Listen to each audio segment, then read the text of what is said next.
Welcome to another session of Restful Knitting and Reading.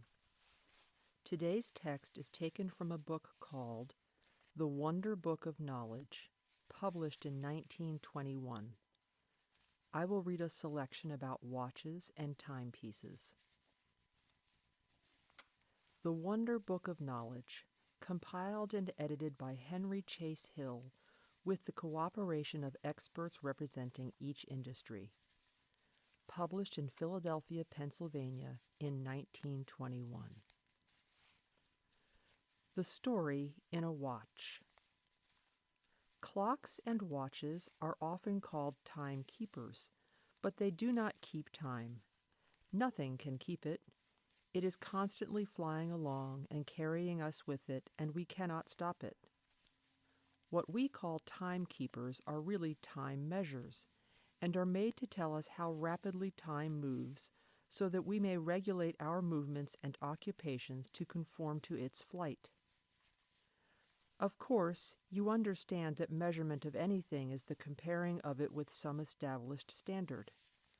So that if you want to measure the length of anything, you use a rule or a yardstick, or some other scale which is graduated into fractions of the whole standard measure. Do you know that the United States government has in a secure, fireproof vault in one of the government buildings in Washington a metal bar which is the authorized standard yard of this nation? It is a very carefully made copy of the standard yard of Great Britain. I believe that each one of the United States has also a standard which must agree in length with the government or national standard. The same thing is true concerning standards of capacity and standards of weight. But no vault can contain the authorized standard of time. Yet there is such a standard, and it is as accessible to one country as to another, and is a standard which does not change. But because all other time measures are more or less imperfect, our government tries to compare its standard clock with the ultimate standard every day. The first mention of time which we have is found in the book of Genesis, where it is written, "And the evening and the morning were the first day." That statement gives a measure which was sufficient for the purpose intended, but there is nothing very accurate in it. If it had said the darkness and the light were the first day, it would have been just as accurate. The people who lived in those far-off days had no special occasion to know or care what time it was. We may suppose that they were hungry when they waked at sunrise, and if they had no food left over from the previous day's supply, they would have to hustle and find some, and if possible secure a little surplus beyond that day's needs.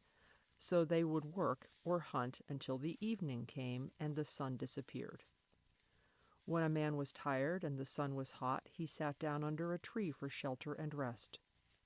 As he sat under the tree and looked about him, he could not fail to notice that upon the ground was a shadow of the tree under which he sat. And as he was tired and warm, he lay down and fell asleep. And when he woke, he again saw the shadow, but in another place. He noticed the same thing occurred every day. He saw also that in the morning the shadow was stretched out in one direction, and that in the evening it lay in exactly the opposite direction, and that every day it moved very nearly the same. So he put a mark on the ground above where the shadow first appeared, and another mark at the place where it disappeared. Then one day he stuck a staff into the ground about halfway between the places of the morning and the evening shadows, which served as a noon mark. As the staff cast a shadow as readily as did the tree, the man found that it was really a better index of time than was the tree shadow, for it was much smaller and more clearly defined. And so he put up a straight stick in the ground near the hut in which he lived. And as the ground was level and smooth, he drove a lot of little stakes along the daily path of the shadow, and in that way divided the day into a number of small parts. That was a crude sundial. The Bible tells of the sundial in the 38th chapter of Isaiah. But there was nothing very accurate in the sundial. Several hundred years later, the days were divided into sections which were called hours, such as the 6th hour, noon, the 9th hour, 3 o'clock, the 11th hour, 5 o'clock, etc. There was, however, nothing very accurate in those expressions, which simply indicate that there were recognized divisions of time, but with no suggestions as to the means used to determine their limits or boundaries. It is recorded of Alfred the Great, who lived in the 9th century A.D., that he was very methodical in his employment of time, and in order to ensure a careful attention to his religious duties as well as his kingly duties, he divided the day into 3 parts, giving 1 part to religious duties, 1 to the affairs of his kingdom, and the remainder to bodily rest. To secure an equal division of the day, he procured a definite quantity of wax which he had made into 6 candles, of 12 inches in length, and all of uniform weight, for he found that each inch in length of candle would burn for 20 minutes, 1 candle for each 4 hours. This was an approach toward accuracy, and it was effective for night use as well as for the daytime. Perhaps the earliest mechanical time measure was the clepsydra, or water clock. It is quite probable that, in its earliest form, it consisted of a vessel containing water, which was allowed to escape through a small orifice. Suitable marks, or graduations, on the sides of the vessel served to indicate the lapse of time as the water gradually receded. This device was constructed in a variety of forms, some of which employed some simple mechanism also, but from their nature they could not give accurate indications concerning the passage of time. The hourglass was another form of time indicator, which was capable of uniform, though extremely limited, action. It is said that the original use was to limit the length of sermons. It is interesting to note that discoveries and inventions, which may seem slight in themselves, sometimes form the basis of or contribute to other important inventions. In the year 1584, a bright young Italian was sitting in the gallery of the cathedral in the city of Pisa, and as the lofty doors of the building opened to admit the incoming worshippers, a strong draught of air caused the heavy chandelier, which was suspended from the lofty ceiling, to swing quite a distance from its position of rest. This unusual movement attracted the attention of the young man, and as he continued to watch its deliberate movements, he did more than watch. He thought, for he noticed that the time occupied by the movement of the chandelier from one extreme position to the opposite point seemed to be exactly uniform, he wondered why. It is the careful observation of things and the trying to learn why they are as they are and why they act as they do that enables studious people to discover the laws which govern their actions. This young man, Galileo, was a thinker, and while some of his conclusions and theories have since been found erroneous, his thinking has formed the basis of much of the scientific thought and theory of later years.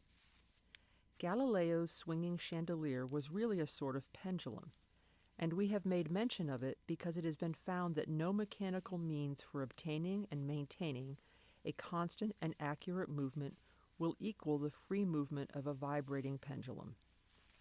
This fact has led to its adoption as a means of regulating the mechanism of clocks.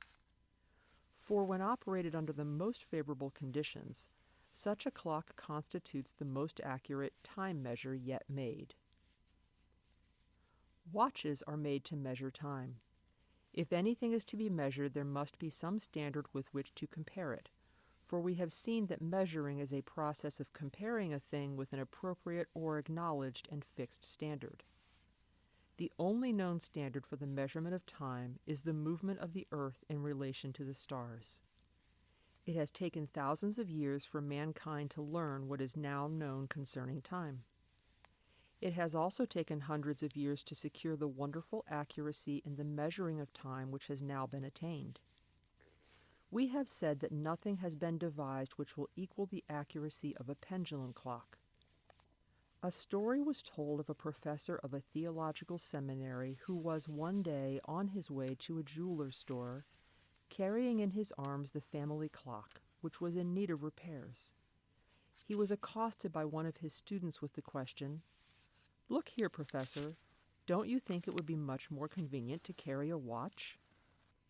A pendulum clock must of necessity be stationary, but it is now needful that people should be able to have a timepiece whenever and wherever wanted. This need is supplied by the pocket watch.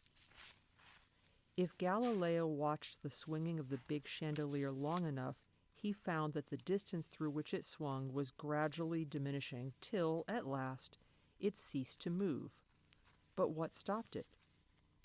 It was one of the great forces of nature which we call gravitation, and the force which kept it in motion we call momentum.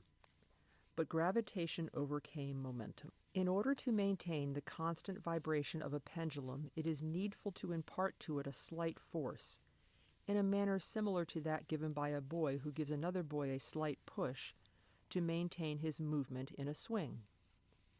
A suspended pendulum being impossible of application to a pocket watch, a splendid substitute has been devised, in the form of a balance wheel of the watch, commonly called the balance. The balance is, in its action and adaptation, the equivalent of the vibrating or oscillating pendulum, and the balance spring, commonly called the hairspring, which accompanies it, is in its action equivalent to the force of gravity in its effect upon a pendulum. For the tendency, and if not neutralized by some other force, the effects of the hairspring upon the watch balance and of gravitation on the pendulum are to hold each at a position of rest and consequent inaction. But we have in a pocket watch a mainspring to actuate the train of gear wheels, which by their ultimate action give the delicate push to the balance wheel at distinct intervals, and so keep the balance in continued motion. In the same manner, the weight of a clock, acting through the force of gravity, carries the various wheels of the clock train and gives the slight impulse to the swinging clock pendulum. Both clocks and watches are machines for the measurement of time, and therefore it is absolutely imperative that their action must be constant, and if accurate time is to be indicated, the action must be uniform. The illustration shows the time train of an ordinary pocket watch. The various wheels are here shown in a straight line so that their successive order may be seen, but for economy and convenience they are arranged in such a way as is most convenient when constructing a pocket watch. The large wheel at the left is the main wheel, called by watchmakers the barrel. In it is coiled the mainspring, a strip of steel about 23 inches long, which is carefully tempered to ensure elasticity and pull. The outer end of the mainspring is attached to the rim of the barrel, and the inner end to the barrel arbor. Bear in mind the fact that the power which is sufficient to run the watch for 36 hours or more is not the watch itself. It is in yourself, and by the exertion of your thumb and finger, in the act of winding, you transfer that power to the spring, and thereby store the power in the barrel to be given out at the rate which the governing mechanism of the watch will permit. The group of wheels here shown are known as the time train, and the second wheel is called the center because that, in ordinarily constructed watches, is located in the center of the group, and upon its axis are put the hour hand and the minute hand. On the circumference of the barrel are gear teeth, and those teeth engage corresponding teeth on the arbor of the center. These arbor teeth are in all cases called not wheels, but pinions, and in watch trains the wheels always drive the pinions. Next to the center comes the third pinion and wheel, and then the fourth, which is the last wheel in the train, which has regular gear teeth. Now let us look back a little and see that the wheel teeth of the barrel drive the center pinion, and the center wheel drives the third pinion, and the third wheel drives the fourth pinion, etc. The speed of revolution of the successive wheels increases rapidly. The center wheel must revolve once in each hour, which is 6.5 times faster than the barrel. The third wheel turns 8 times faster than the center, and the fourth wheel turns 7.5 times faster than the third, or 60 times faster than the center, so that the fourth pinion, which carries the second hand, will revolve 60 times while the center, which carries the minute hand, revolves once. If we should put all the wheels and pinions in place and wind up the mainspring, the wheels would begin to turn, each at its relative rate of speed, and we should find that instead of running 36 hours, it would have run less than 2 minutes. What was needed was some device to serve as an accurate speed governor, and that the attainment of this essential device is the one thing on which accurate time measuring depends.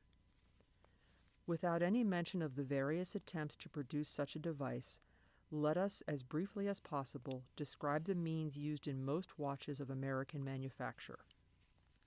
While there are several distinct parts of this device, each having its individual function, they may be considered as a whole under the general term of the escapement.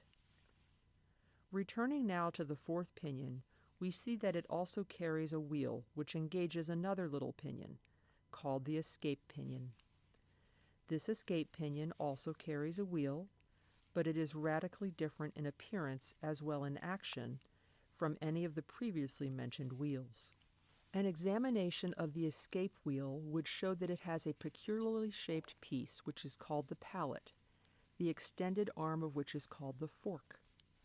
The fork encloses a sort of half-round stud or pin.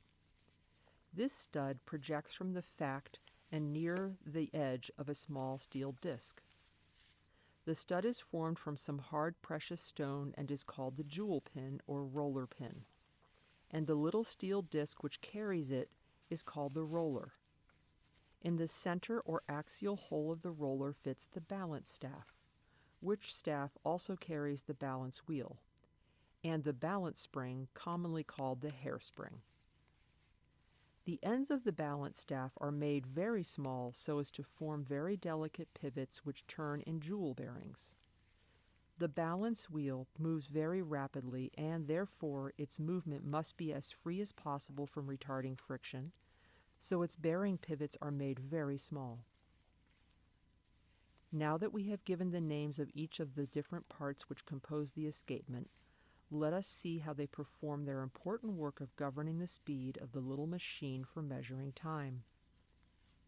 In the escape wheel, the left arm of the pallet rests on the inclined top of one of the wheel teeth. This is the position of rest. If we wind up the mainspring of the watch, it will immediately cause the main wheel to turn, and of course, that will turn the next wheel, and so on to the escape wheel. When that wheel turns to the right, as it must, it will force back the arm of the pallet which swings on its arbor. In swinging out in this way, it must also swing in the other pallet arm, and that movement will bring it directly in front of another wheel tooth so that the wheel can turn no further. It is locked and will remain so until something withdraws it. When the pallet was swung so as to cause the locking, the fork was also moved, and as it enclosed the roller pin, that too was moved and carried with it the roller and the balance wheel, and in so doing it deflected the hairspring from its condition of rest. And as the spring tried to get back into its place of rest, it carried back the balance also. In going back, the balance acquired a little momentum, and so could not stop when it reached its former position, but went a little further, and of course, the roller and its pin also went along in company, the pin carrying the fork and the pallet swinging in the other direction, which unlocked the escape wheel tooth. Its inclined top gave the pallet a little push, so that the first pallet was locked, forcing the fork and roller, and the balance and hairspring, to move in the opposite direction. And so the alternate actions proceed, and the balance wheel travels further each time, until it reaches the greatest amount which the force of the mainspring can give. But before this extreme is reached, the momentum of the revolving balance carries the roller pin entirely out of the fork.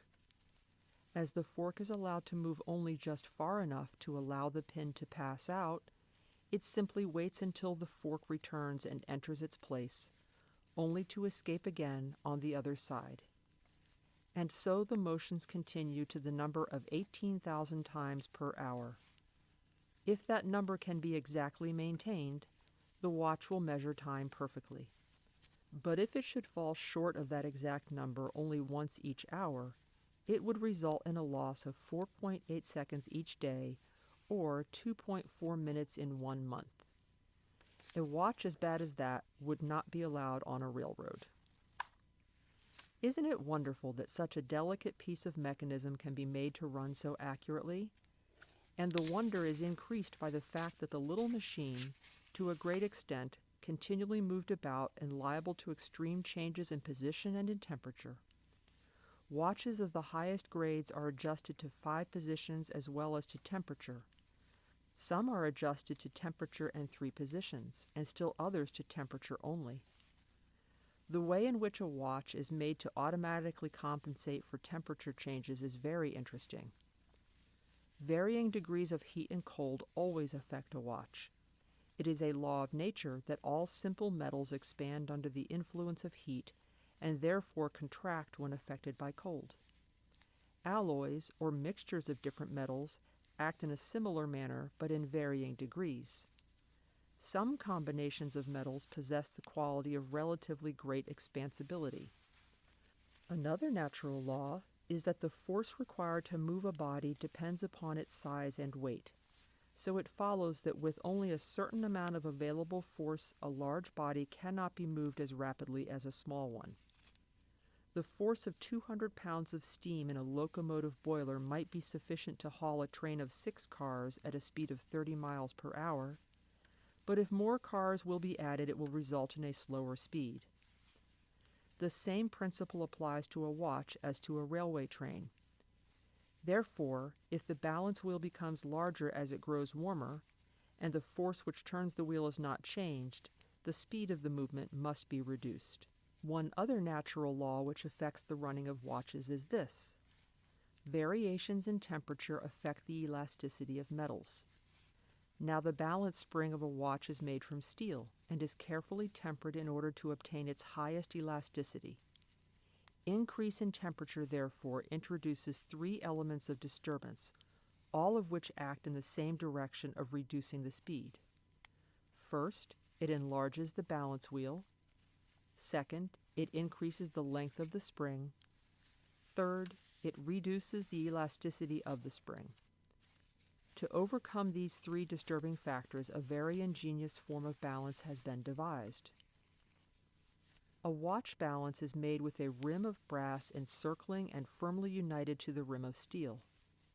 In order to permit heat to have the desired effect upon this balance, the rim is completely severed at points near each of the arms of the wheel.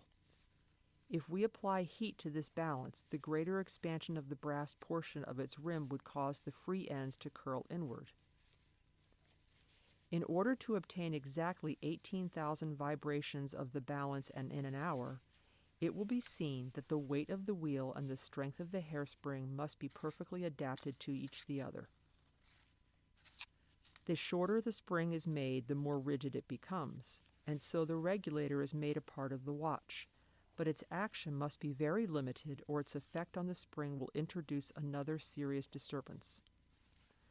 The practical method of securing the proper and ready adaptation of balances to springs is to place in the rims of the balance a number of small screws having relatively heavy heads. Suppose now that we have a balance fitted with screws of the number and weight to exactly adapt it to a spring, so that at a normal temperature of, say, 70 degrees, it would vibrate exactly 18,000 times per hour. When we place the watch in an oven, the heat of which is 95 degrees, we might find that it had lost 7 seconds. That would show that the wheel was too large when at 95 degrees, although it was just right at 70 degrees.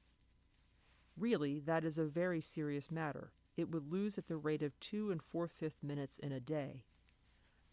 But after it all, it need not be so very serious, because if we change the location of one screw on each half of the balance so as to place it nearer the free end of the rim, when the heat curls the rim inward, It will carry a larger proportion of the weight than if the screws had not been moved. It may require repeated trial to determine the required position of the rim screws, and both skill and good judgment are essential. It will be readily understood that numerous manipulations of this kind constitute no small items in the cost of producing a high-grade watches. Large quantities of the cheaper class of watches are now made by machinery in the United States, Switzerland, France, Germany, and England. They are generally produced on the interchangeable system that is, if any part of a watch has become unfit for service, it can be cheaply replaced by an exact duplicate, the labor of the watch repairer thus becoming easy and expeditious. This is the end of today's knitting and reading episode. I hope you have enjoyed it. Until next time, take care.